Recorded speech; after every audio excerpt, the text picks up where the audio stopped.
is CGTN, China Global Television Network.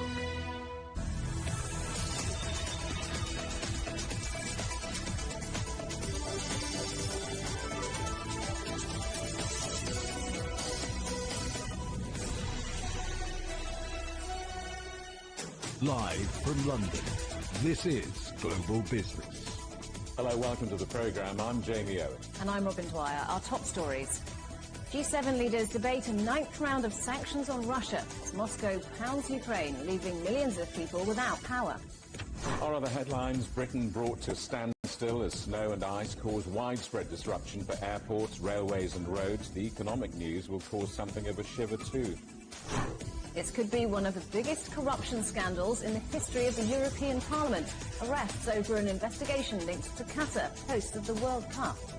And biodiversity is declining at its fastest rate in human history. That's the blunt warning as leaders from 200 countries gather in Montreal.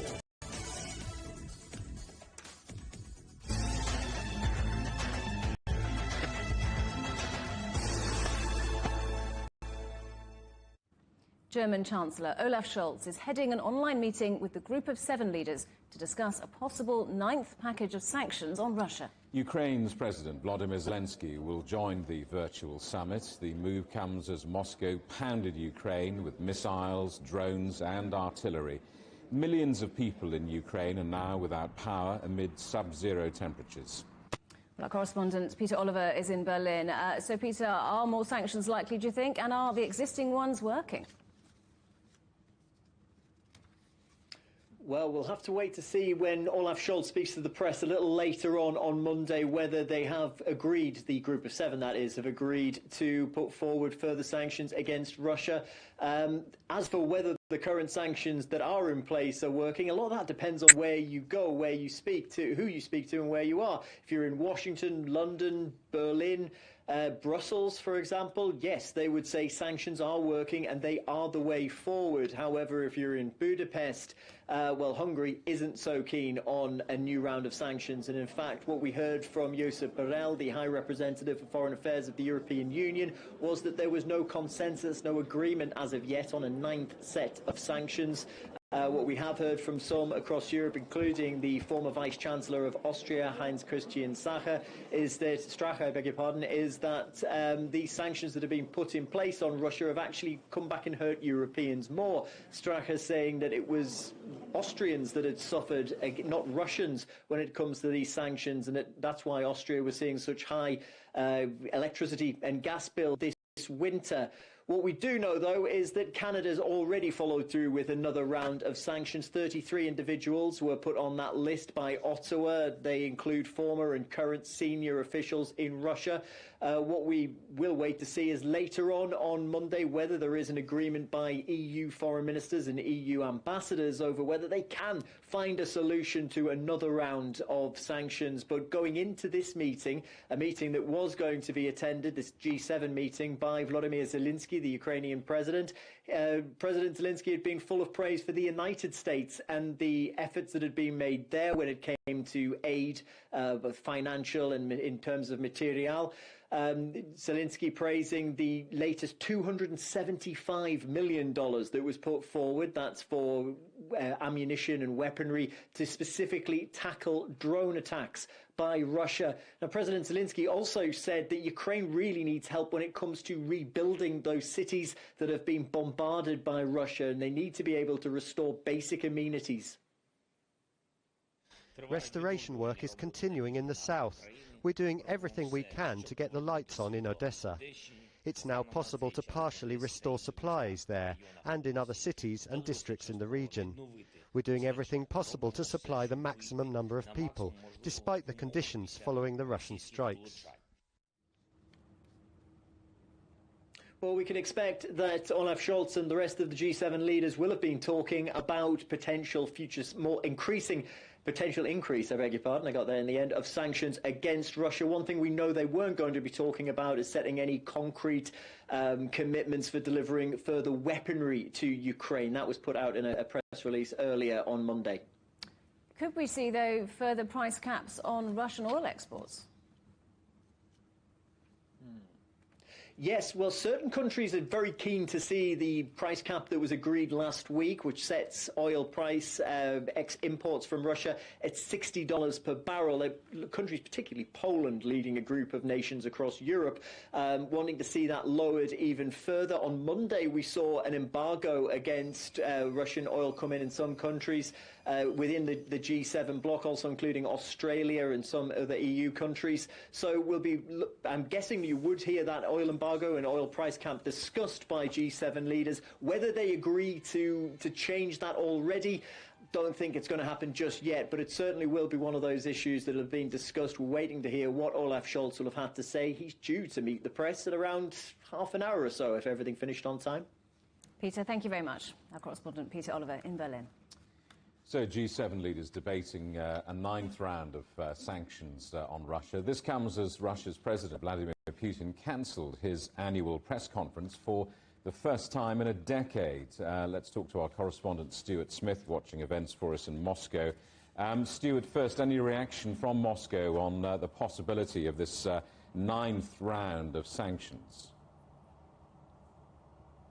Yeah, none at all, and that's not unusual. We've seen a similar response for the most recent rounds of sanctions. At this point, it's neither any surprise to Moscow that sanctions are being considered, and in terms of what can actually be put in place, Moscow seems no longer concerned. There's still definitely more concern about that oil price cap than there is about any potential new sanctions. In fact, I would suggest more than even, say, the 8th or 7th or 6th round of, until the 6th round of sanctions in terms of concern here in Russia. The big hits have already taken place, and the damage simultaneously will not necessarily have happened yet. It'll be looking into the new year. That's Russia's central bank that says the impact of the sanctions that have already been imposed will have, in effect, their impact not already felt here in Russia, but delayed into 2023. And that's the same for the oil price cap as well. So in terms of this ninth round, there's not much more concern in Russia than there is about the general atmosphere and general negative atmosphere of geopolitics and the negative economic situation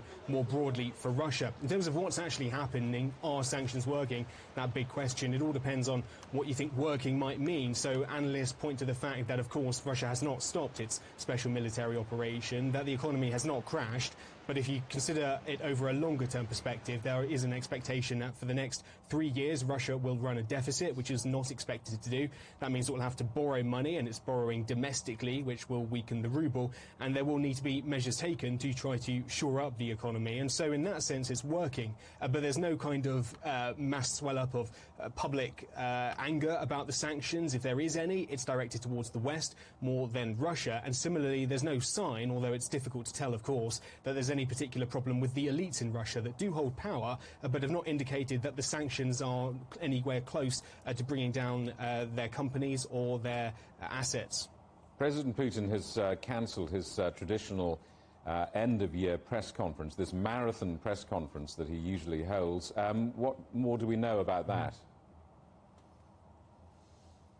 Yeah, it's a significant event for most of Russia. It's an opportunity, a very rare opportunity for people to ask questions directly to, for journalists to directly ask questions to the president, as well as something that was also cancelled in the year, the direct line, when ordinary people can ask questions directly to the president. So it's not the first of its kind to be cancelled. This means that around 500 regional and national and foreign journalists will not have a chance to ask questions to President Vladimir Putin. But almost more concerningly is the fact that there's a constitutional obligation the president has to direct questions, or to take questions from the Federation Council, the Senate, effectively, here in Russia. And that also seems to be not cancelled, but at least not being talked about. Dmitry Peskov, the president's press secretary, said earlier that they're still not sure whether they're going to hold this Federation Council meeting, which should be technically taken place under the Constitution. And so it means there won't likely be an opportunity for niche media, perhaps in regions of Siberia, to ask their particular questions of the president. Having said that, Vladimir Putin hasn't been unusually shy over the past year. He has been answering a lot of questions. He has been meeting with people, and he has been frequent with his broadcast. So I don't think people in Russia will be wondering where he is, but it is slightly less of a chance for people to ask him the questions that they really care about. Stuart, thank you for that. Our correspondent Stuart Smith in Moscow. 3 children have died after falling into an ice-covered lake in the UK as temperatures plunge across the country. The boys, aged between 8 and 11, were pulled from the lake by firefighters but died later in hospital. A fourth boy, aged 6, remains in a critical condition. Police say a search of the lake in England is continuing, but that they don't expect to find any other casualties. Well, snow and ice have caused travel chaos in the UK. Thousands of people have been affected at airports, railways and on the roads at a time when strike action is already hitting transport networks. Our correspondent Louis Jabarkil reports. The UK is struggling to get moving after its coldest night of the year. Large parts of the country are blanketed in snow, a rare sight many couldn't let slip. I just had a sister scream, it's snowing to me, like, look outside. And then I just saw it was actually snowing, so just grabbed it, put on everything and went outside to have some fun. But the cold snap has caused travel chaos, which will be felt internationally. Major airports like Manchester and Gatwick have had to close runways in recent days. The nation's busiest airports, London's Heathrow, cancelling more than 50 flights on Monday due to fog. Drivers have also felt the chill. Some motorways have been closed with reports of accidents. Others stranded due to icy conditions. The advice is to avoid travelling, with snow and ice continuing this week. For trains and public transport networks, the disruption will likely worsen the impact of planned strike action. Unions have been demanding better pay and work conditions for months and say walkouts during the busy Christmas period are a last resort. The government and rail operators think their demands over issues like future job losses are unworkable. Caught in the middle, customers. All the trains I were trying to get were cancelled, so I work in London, and the train strikes the next couple of days. I had to get here, so I'm about 6 hours late for work. The train strikes are affecting everybody. I mean, I'm quite lucky for who I work for. They said they're going to pay for parking and congestion charge if it's needed, so that's all right. But some people don't have that, so it's really going to affect their journey, isn't it? Yeah, a little bit. I could do some more commuting, so the trains are a bit annoying at the time, but. This is Clapham Junction in London, one of the busiest train stations in Europe. For those able to move around, it's not just cancellations but severe delays affecting their journeys, and things could get worse, with temperatures in some parts of Britain dropping below minus 15 degrees Celsius. Louis Jabarkil, CGTN, London. The UK economy is going to get worse before it gets better. That's the warning from the country's finance minister. It's despite gross domestic product growing by 0.5% in October, more than expected. But GDP for the quarter shrank by 0.3%. Jeremy Hunt says there is a tough road ahead. Well, let's talk to Victoria Scholar, who's Head of Investment at Interactive Investor. Welcome back to the programme, Victoria. So we've had this jump of 0.5% for October, which sounds like good news, doesn't it? But the figures aren't necessarily what they seem. Yeah, well, it's a bit of a mixed bag. Like you say, we had a pickup in October, which actually came in ahead of analyst expectations and swinging from a drop in September, which was weighed down by the bank holiday for the Queen's funeral. We saw strength in October thanks to the services sector in particular. There was strong demand for car and motorbike repair services, actually. Clearly, a lot of people not going out there amid the cost of living crisis to buy new vehicles, instead paying for repairs. And also we saw a jump in human health activities, so more people looking to engage in vaccines and other COVID and flu prevention measures. So that helped to boost October. But the picture does still look quite bleak. It looks as though the UK is heading towards a recession, what could be the longest recession since records began in the 1920s. Well, that sounds pretty bleak, doesn't it? We've had this warning that things will have to get worse before they get better. How much worse, do you think? Well, it's all about inflation, essentially. We've got inflation in double digits at the moment, and that's contributing to the cost of living crisis. It's pushing up the price of everything from food to fuel to energy bills. And that's what the central bank and the government are desperately trying to get under control. It's also creating a lot of uncertainty that you were talking about earlier with strikes, as wages are failing to outpace inflation. So that means that real pay, once inflation is accounted for, is actually falling. So the real focus is trying to bring inflation back down under control, and then that's where we can springboard from to try and stimulate growth once again, possibly halfway into next year, possibly into the latter part of 2023. So as you say, inflation, one of the factors behind these strikes we're seeing across different sectors, railways, postal workers, hospital nurses. Which ones do you think will be the costliest for the economy and also for consumers? Well, it's difficult to say, but I think the focus really at the moment is on the rail strikes. You know, we're in a crucial period in terms of the season. We're leading up to Christmas. This is when we tend to see a boost for the retail sector and also for the hospitality sector as well. But a lot of Christmas parties are getting cancelled because of the rail strikes, and a lot of postage isn't happening as well because of the post office strikes. But I think the rail strikes are what's really in focus at the moment, with essentially a lot of services having to grind to a halt. Fortunately, we do have working from home post-pandemic to offset some of that pain, but that is causing a lot of issues, particularly in hospitality. So are there any bright spots here? What is your outlook for the UK economy in the months ahead? Well, I think firstly, as I said, it's all about getting inflation under control. We've got the Bank of England's rate decision on Thursday. We're looking at another rate hike there, but it looks as though we are bracing for near-term pain, a slowdown in the UK economy and a rise in the unemployment rate. Once that starts to filter through into next year, that's when we could potentially see a pickup. You know, that's why the autumn statement from the Chancellor was so aggressive in terms of spending cuts and tax increases, because price levels are the real problem right now. Once that's more under control, then we can think about growth. Victoria, good to talk to you. Thank you for joining us. Victoria Scollett from Interactive Investor. You're watching CGTN. Still ahead, we're off to New York next, looking ahead to what could be a very busy week on US markets.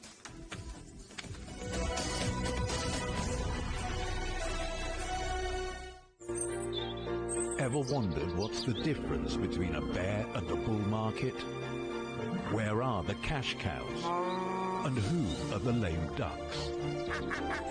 And what exactly are black swans?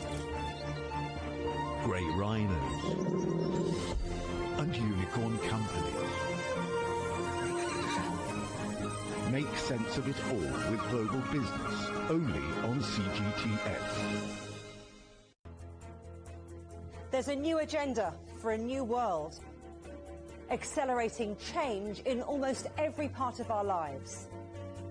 It's shifting the norms of how we work, travel, and connect.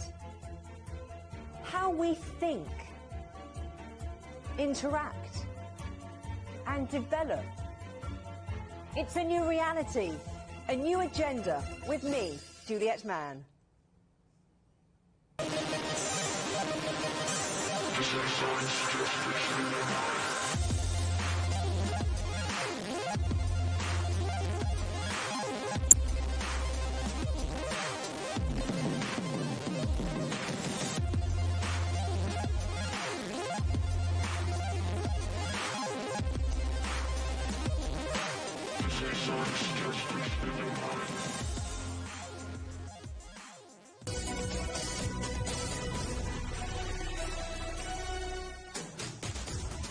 Welcome back to Global Business Europe. A quick reminder for you that CGTN is available to watch for free on all the major digital platforms, on Smart TV or online on Roku, Apple TV, Amazon Fire and Android TV, YouTube, Dailymotion, CGTN.com and the CGTN app, and in the UK for Freeview. All eyes on the United States in the next few days. The Federal Reserve is due to decide on interest rates, hot on the heels of key inflation data for November. Let's talk to our correspondent John Terrace in New York. John, an unusually busy week for December. I know, Jamie and Robin. I was trying to work out over the weekend. I was thinking ahead to this week and thinking, why is it so busy this close to Christmas? Because it normally isn't really. And, of course, the answer is inflation. You know, we're still, even though there are signs of it coming down, we're still basically at a 40-year high. It's certainly elevated. There's no doubt about that. And so the trouble is that information that's coming out this week is therefore pushed up the news agenda much more than it would otherwise be. And we do actually have 4 pieces of key data. 2 of them are terribly relevant to us in the United States. One of them will help the Federal Reserve, the central bank, and the other one is the central Bank, the Federal Reserve, and then we're also going to hear later in the week, because I think we heard just now in the previous interview, we're going to hear from the Eurozone, the Bank of the European Central Bank. They're going to make an interest rate decision on Thursday, and so too will the Bank of England. But let's leave Thursday to Thursday, because we've got a lot happening Tuesday and Wednesday, and this is what is happening here. So on Tuesday, which is the 13th, we're going to get CPI. Now, CPI is the Consumer Price Index, and basically it tells us what Americans are paying more for goods at the gas station and the store, month over month and year over year. And as you know, this has been very elevated for the last couple of months. I think there are signs that inflation is beginning to come down, but the key question is just how elevated will it still be? And what's interesting about this is that the Federal Reserve, the central bank, begins a two-day meeting tomorrow. So no sooner will this figure come out than they will begin their meeting, and they'll have to wrestle with whatever that figure is. And then on Wednesday, which is the 14th, they will make a decision at 19 hours GMT, and it will be published. And the question is, will it be 50 basis points or will it be 75? Now, we keep oscillating here between the two, because originally things are coming in so hot that it looked like it would be 75. Now these people are betting on it being a 50 basis point increase.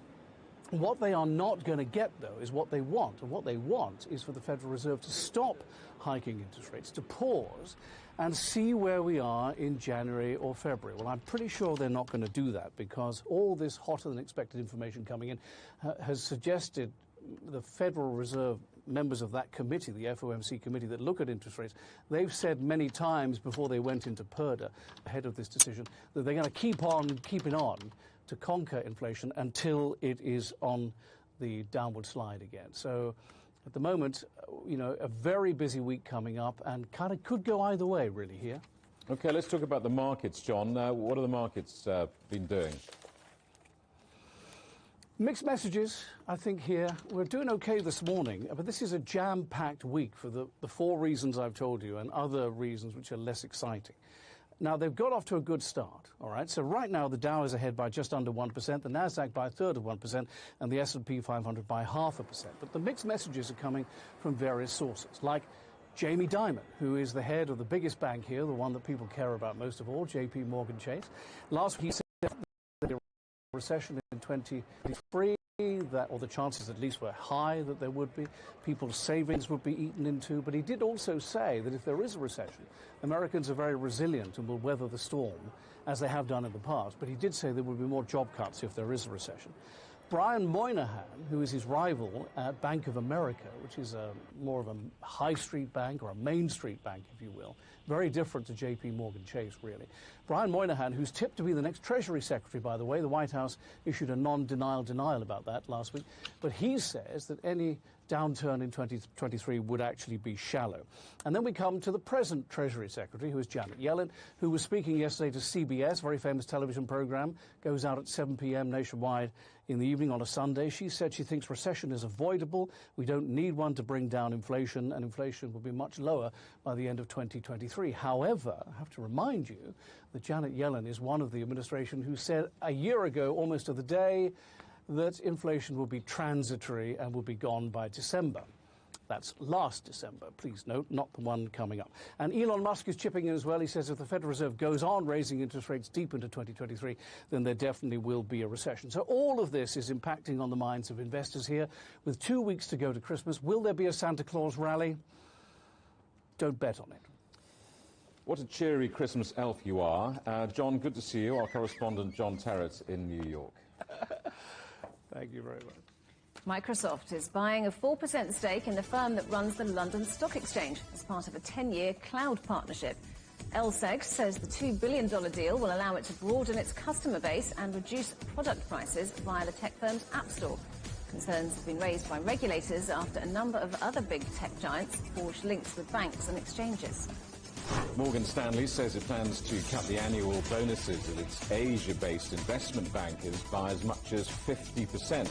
Similar cuts could follow across the company's American and European hubs. The Wall Street firm is slashing costs as the market downturn hits revenues. Last year, Morgan Stanley's top bankers earned up to 20% more in bonuses globally. Air India is close to securing a historic deal to purchase as many as 500 jetliners from Airbus and Boeing. The deal, worth more than $100 billion, is part of the flagship airline's revival under the Tata Group since it took over the company at the start of this year. Last month, Tata announced it was merging Air India with Vistara, its joint venture with Singapore Airlines. Twitter has restarted its premium membership after a chaotic launch of the $8 a month service, which saw the social media platform flooded with fake accounts. Signing up allows users to use an edit button, post longer videos, and have that famous blue tick. Ahead of the Twitter Blue service comeback, owner Elon Musk hinted that the platform's 280-character limit could be expanded.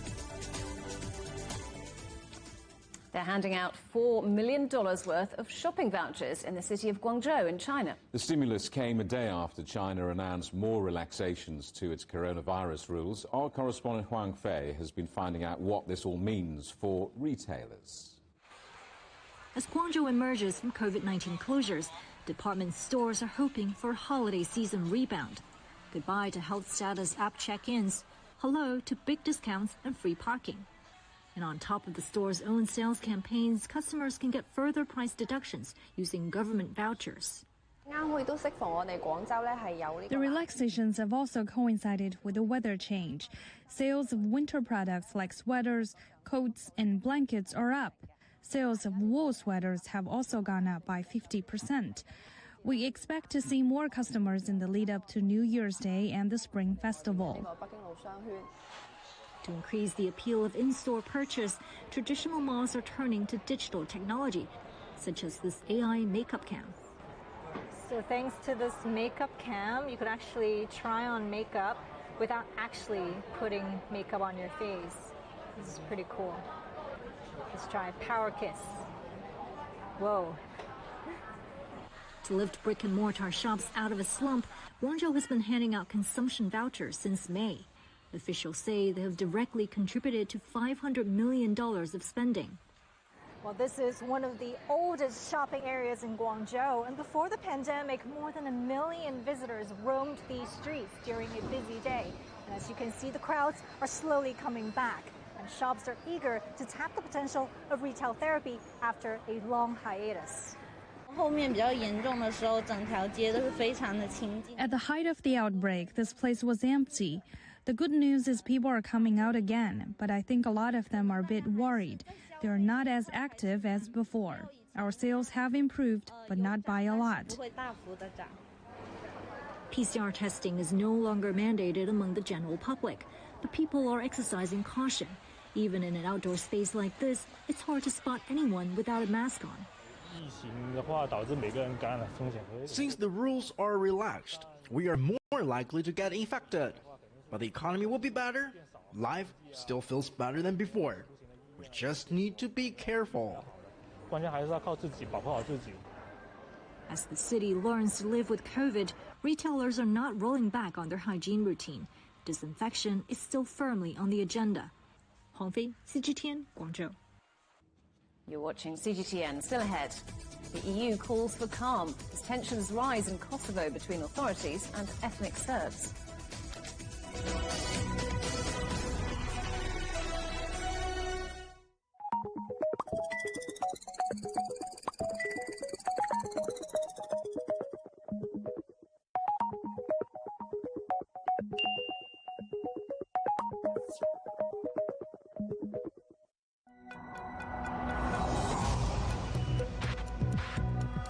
Each day, there are millions of stories. Each one can open new perspectives, new possibilities. Wherever you look, we are there to see, discover, explore. We put the pieces together to find what really matters to you, all around the world, all around the clock. Our reporters are at home across the globe. From our headquarters in Beijing and production centers in Washington, Nairobi, and London, China Global Television Network. Stories from across the globe, reaching people across the globe.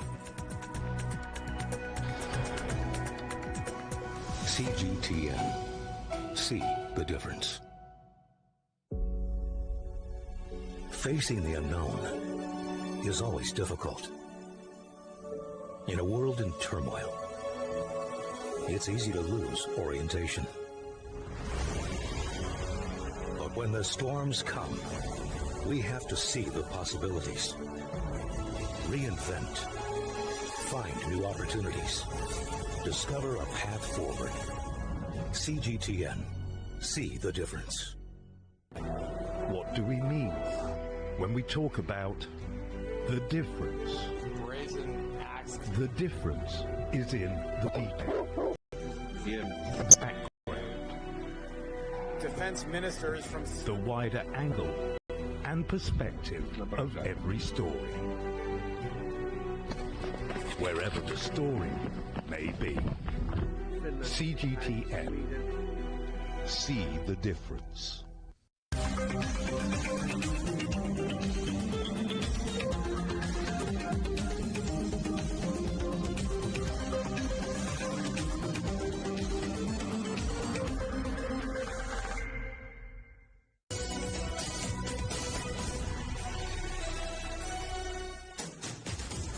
Hello, welcome back to Global Business Europe with Jamie Owen and Robin Dwyer. Our top stories. G7 leaders debate a 9th round of sanctions on Russia as Moscow pounds Ukraine, leaving millions of people without power.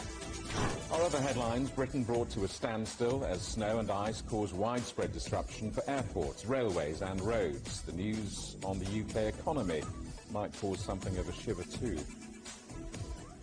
Now, it could be one of the biggest corruption scandals in the history of the European Parliament. That's the warning from watchdogs. 4 people linked to the European Parliament, including a Greek MEP who serves as vice president, have been charged. Belgian police raided a number of addresses and was said to have found bags of money allegedly linked to Qatar, hosts of the current World Cup. Well, let's talk to our correspondent, Alex Cadier in Brussels. So, Alex, tell us more about what's been described as the European Parliament's worst ever alleged bribery scandal. Yeah, well, some breaking news for you just in the last few moments. The President of the European Parliament, Roberta Metsola, speaking for the first time about this. Some very, very strong language on this particular topic. She says the European Parliament is under attack and European democracy is under attack, saying that third countries are weaponizing European NGOs and European institutions for their benefit and corrupting the heart of European democracy, adding there will always be some for whom a bag of cash is worth the risk. What is essential is that these people need to understand they will get caught. Finally, saying to those third countries who think they can buy their way forward, who think Europe is for sale, let me say you will find this Parliament in your way. We are Europeans. We would rather be cold than bought. Very, very strong language from the President of the European Parliament. The first time we've seen such strong language from a European leader on this corruption scandal. A reminder, 4 people have been arrested and charged. 6 people previously arrested, but 2 have been released. Of those 4, we know that Eva Kaili, who was the Vice President of the European Parliament, a Greek socialist MEP, has also been arrested and charged by Belgian authorities. Now, the allegation there is of corruption, of criminal organisation and of money laundering. Those are the charges put forward by the Belgian authorities against those 4 individuals. What we also know, reported in the Belgian press, is that bags of cash were found in at least 2 addresses. Now, that has been confirmed by Belgian authorities as well. Also reports that one of those bags of cash had 600,000 euros in cash in that bag at one of these properties. So this is a huge scandal. That NGO, Stop Impunity, at the centre of this is Italian NGO, which is run by a former member of the European Parliament, and clearly it seems to be linking some of the people accused in this scandal. So this is really a developing story, an ongoing story, and will resonate very deeply for Europe. And that's the point that Ursula von der Leyen, the EU Commission President, made earlier today. Let's have a listen to what she said. The allegations against the Vice President of the European Parliament are of utmost concern, very serious. It is a question of confidence of people into our institutions, and this confidence and trust into our institutions needs highest standards and of independence and integrity. Higher standards of independence and integrity, the European Commission President Ursula von der Leyen, in her State of the European Union, her State of the Union speech, her big speech earlier in the year, she said we need to do more to fight corruption. So this will resonate across the European Union and will have serious questions for European legitimacy in the weeks to come. So, Alex, what's the timetable for the investigation into what's happened? Do we know what happens next? Yeah, it's very hard to tell exactly how quickly things will happen. As I said, 4 people are charged, so their legal teams will jump into action in discussions, no doubt, with Belgian prosecutors. This is very much led by the Belgian authorities, and it will take as long as it takes, is really, I suspect, what the answer is in this situation. But that is the legal side of it, that is the legal investigation side of it, but there is also the political fallout about this. There will be journalists and other people inquiring as to where else this kind of misconduct might have happened. Are there other policy areas where these people were influenced? Are there other areas in which they might have lobbied in a way that wasn't abiding by the rules? We don't know, and there will be a lot more inquiries into this. There will be a lot more scrutiny. We know that there may be more raids on offices in Brussels.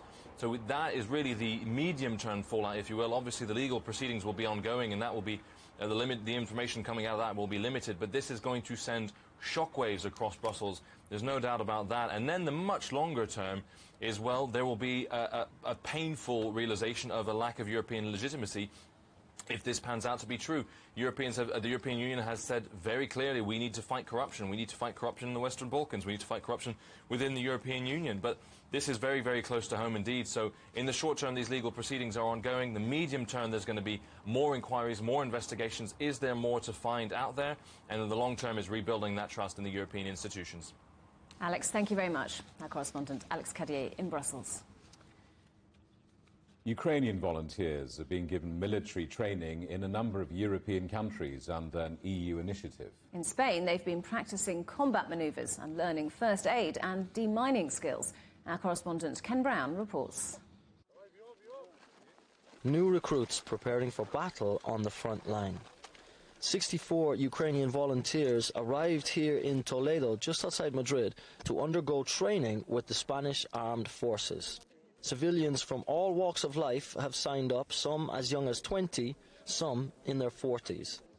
The Ukrainian commander in charge, who didn't want to be named for security reasons, says morale is high.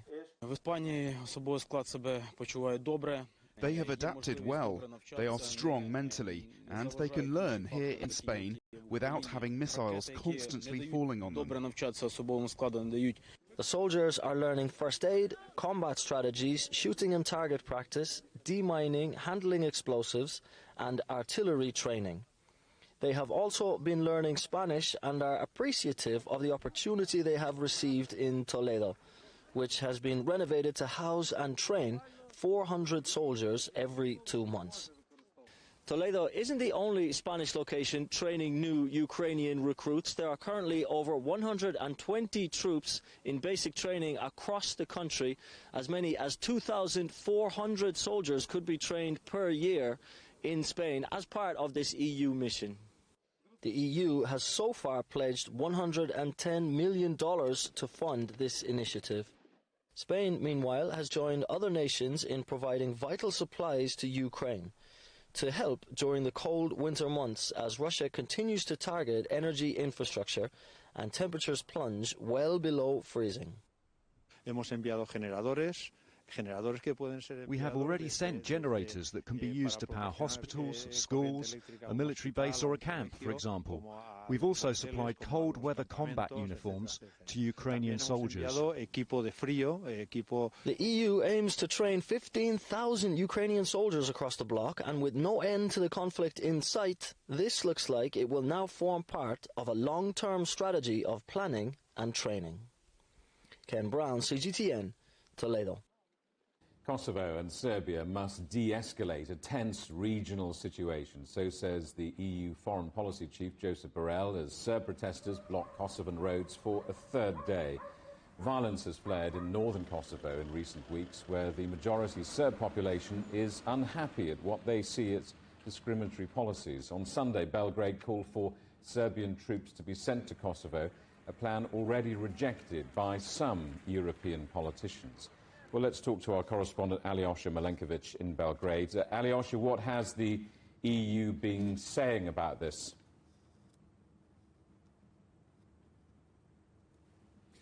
What we are learning so far is that Josep Borrell called for de-escalation, both sides. But it was a toning down comparing to what he said yesterday. He was clearly saying that the Serbs shouldn't doing what they're doing in the northern Kosovo. They shouldn't erect any more blockades. They should clear the roads. And of course, what we heard also is from several politicians from Europe that they are calling for Serbia's request to send 1,000 of its troops to Kosovo to be rejected. And to be honest, that decision is in the hands of NATO and KFOR. And even Serbian president mentioned that he doesn't think that will happen, that Serbia will be allowed to send 1,000 of its troops back to Kosovo in accordance to United Nations Security Council Resolution 1244, and it is dated back in 1999. What we know right now is that tensions are still high in Kosovo, but in the northern part of Kosovo where Serbs are a vast majority, but not as high as they were maybe just 24 hours ago. It is still number of people at the barricades. At least 5 barricades are located at the main road which connects central Serbia with the town of Kosovska Mitrovica.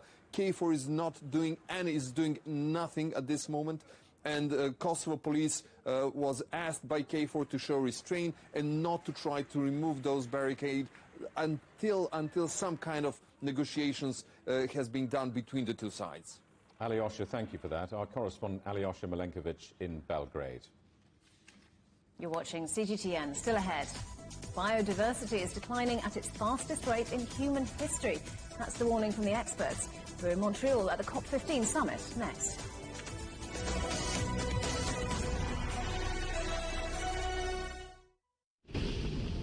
I fell in love with Chinese culture the second I started to experience it. 70 years ago, a small group of British businessmen travelled to China to unlock opportunities between the two countries. They became known as the icebreakers. Building bridges is a natural thing.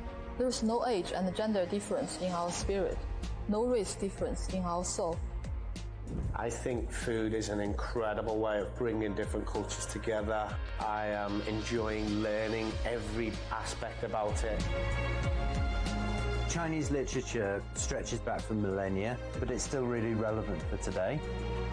I hope that Chinese and British fashion community could be more frequently communicating with each other. An incredible mix of people, cultures, food, and there is so much to see and so much to do. I have a great desire to make the Chinese civilization more accessible. It's about our future generation's future. The craftsmanship, the technique, the material uses, the color uses. You can kind of take things on board and continue to develop and grow. Meet the bridge builders, the individuals who dare to think beyond the horizon and open up our world. Everything seems to have a story. I just think that's absolutely beautiful. A huge tick.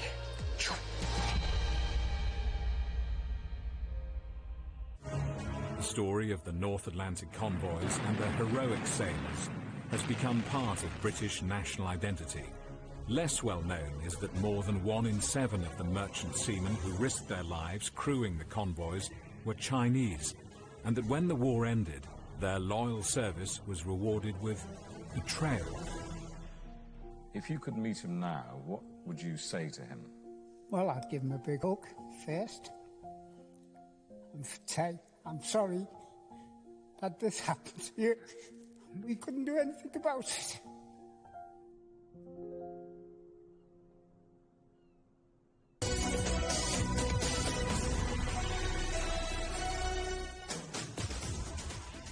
Hello, welcome back to Global Business Europe.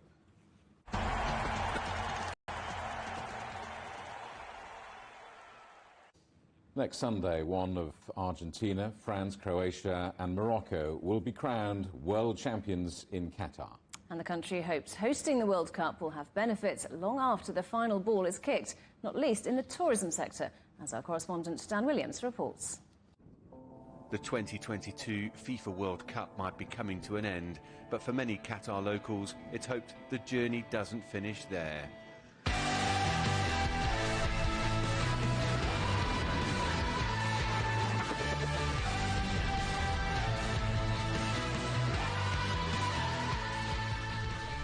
This is dune bashing, a popular activity for locals and tourists alike. A unique and thrilling experience in Qatar's desert that is an hour's drive from downtown Doha. Well, I'm now in the most southern part of Qatar. This is the inland sea, and beyond that is Saudi Arabia. It is truly breathtaking. During the winter months, visitors can stay in camps in the desert. Mohammed Wazir operates a tour company that specializes in desert activities. A lot of activities can be done. The place is kind of like a national park. People come here for campings. We have even a sea alongside. People come for swimming. People come like dune buggies. I mean, like, it's really a place like people can just be free around anywhere, you know? But if that is not quite your pace, then there is the potential of exploring the desert via camel. Qatar hopes the World Cup spotlight can help the country establish itself as a tourist destination. So when it comes to the World Cup, for us, this always was the opportunity, a springboard to showcase Qatar. I think post-tournament, the intention will actually shift more on tourism and what is needed to make tourism successful and to make tourism grow. Putting aside the COVID-19 pandemic, Qatar attracts roughly 2 million tourists each year. But the country hopes to expand that to some 6 million people a year by 2030. We hope the 5 billion people that are sitting at home and watching the matches, and hopefully we'll see some other images and other sites of Qatar, will get interested and see that this place is something special. There is a conscious choice in what type of tourism is suitable for Qatar and ensuring we're not looking just after volume, but we're looking more for quality of tourism. For now, the focus for local organisers remains on delivering a World Cup, but attention is already shifting towards potential future opportunities. Dan Williams, CGTN, Sea Line Desert, Qatar. Biodiversity is declining at its fastest rate in human history. That's the rather blunt warning from the experts.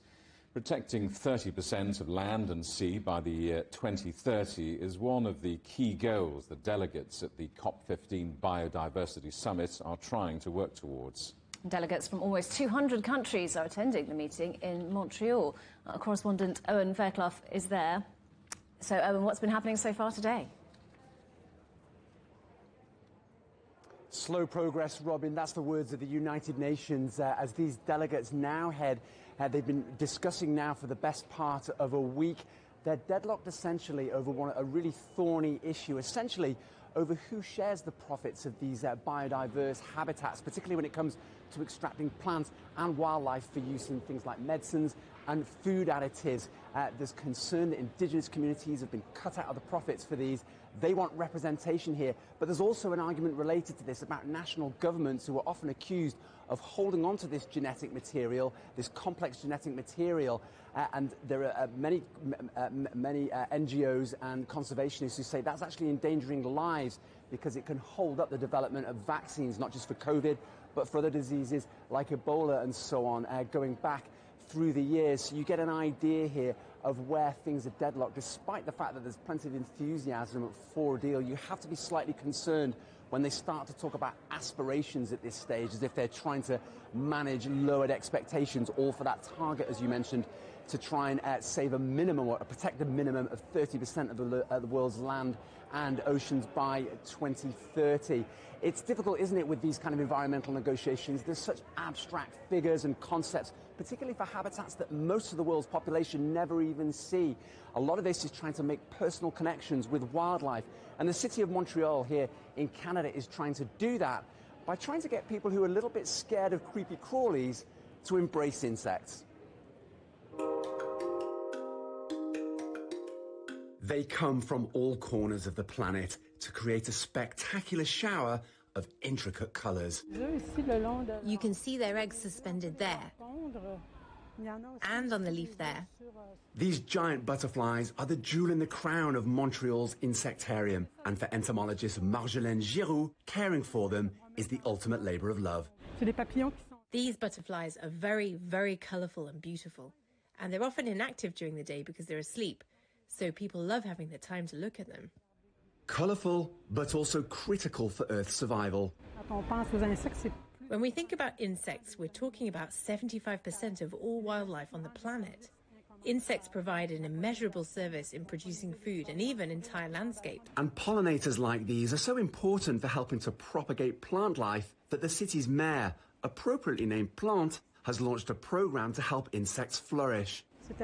We want to help people understand that the pollinator habitat is the Montreal urban ecosystem itself. It's the kind of project that could help a globally binding deal to protect 30% of the world's land and ocean habitats by 2030 to stop irreversible climate change. And even the insectarium's tiniest residents have an outsized role to play. They're taking these morsels into their nest and feeding a giant mushroom where the queen lives. These ants inadvertently pick up, carry and spread pollen as they do their heavy lifting. But where the public have an easy love affair with some endangered animals, insects have always had something of a public relations problem. This is a giant diaphrode, a stick insect from the Caribbean, and one of the roles that the scientists here at the Insectarium play is in trying to overcome phobias and perceptions of insects. I've never held one of these before. She's a female, and she seems very friendly. I'm just glad they haven't asked me to hold a tarantula yet. Marjolaine and her colleagues hope this newly renovated space will help win visitors' hearts and minds so that they'll help insects flourish in their own backyards. And do the ants and butterflies get along okay? They don't fight at the dinner table? No, for now, no. There are no arguments. Pollinators living in harmony, even if their neighbours don't always, and perhaps setting an example for how we humans could resolve our differences to save the world's ecosystems. Owen, thanks very much. Our correspondent Owen Fairclough in Montreal. A conservation charity is developing groundbreaking new methods to ensure a future for endangered species by freezing samples of their cells. Our correspondent Kitty Logan reports now from one of Europe's first live biobanks in the northwest of England. The future of wildlife conservation could be right here in this lab. Small genetic samples taken from endangered species are processed for preservation at this unique biobank. You can store these samples for decades and revive them and bring back an animal that is critically endangered or by that time possibly extinct. It's just phenomenal. It means that every single cryovial we have in that tank is essentially new life. It's painstaking work with minute fragments of tissue. These are skin samples from species that have died, donated by zoos collaborating with the project. Dr. Tullis Matson founded Nature Safe just over a year ago. We want to preserve down as many species that are on the brink of extinction, their tissue samples, because the tissue samples hold their unique DNA, and if we've got the unique DNA and we preserve it live, we can, in theory, bring that animal back to life in many, many years to come. The technology is groundbreaking and rapidly evolving. We're freezing at -196 with a cryoprotect, and the cryoprotect is like an antifreeze. So it looks after that cell, it like dehydrates that cell, so when we thaw it out it rehydrates, and it survives the potential lethal processes of freezing. What's in the tank? In this tank, this is where we store all the species that we've frozen down. There's nearly 100 species stored in this tank, from the southern white rhino to black rhinos to Asian elephants to the Komodo dragon. There are 40,000 species threatened with extinction. The cheetah is one of the most vulnerable. But now its cells are preserved here too. So it's skin from a cheetah ear that was submitted to us, it's frozen down, we go through the cryopreservation process. But not only are the original cells stored, they're also multiplied. By the second image and then finally the third, you can see a much higher density of cells here. Another method of securing a future for endangered animals is to collect sperm samples, like from this elephant in South Africa. They're carefully frozen here too. So this tank can store tens of thousands of samples. from thousands of endangered species, and it can preserve them in here indefinitely. The technology is a potential game changer for species on the edge of extinction. Last year, American scientists cloned a rare black-footed ferret using cells that had been stored for 30 years. So the concept has already been proven, but now we've just got to bank as many of these species as we can before they're lost. There's nearly 100 species a day going extinct. There's virtually one every 15 minutes. So we have to act very, very quickly. By the time these cells are unfrozen, science will have moved forward. And then these few tiny samples could prove to be a vital new start for an animal facing the end. Kitty Logan, CGTN, Shropshire.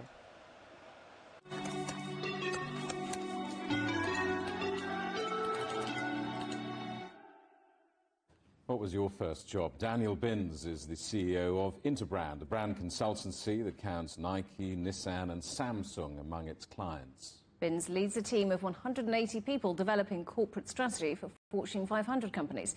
He told us he quit university to sign up for the School of Life and never looked back. So my first job, I dropped out of college. I did not finish my university degree, and at age 19, my first job was working for the smallest TV company in the UK in their advertising sales department. I started as an assistant salesperson for Border TV.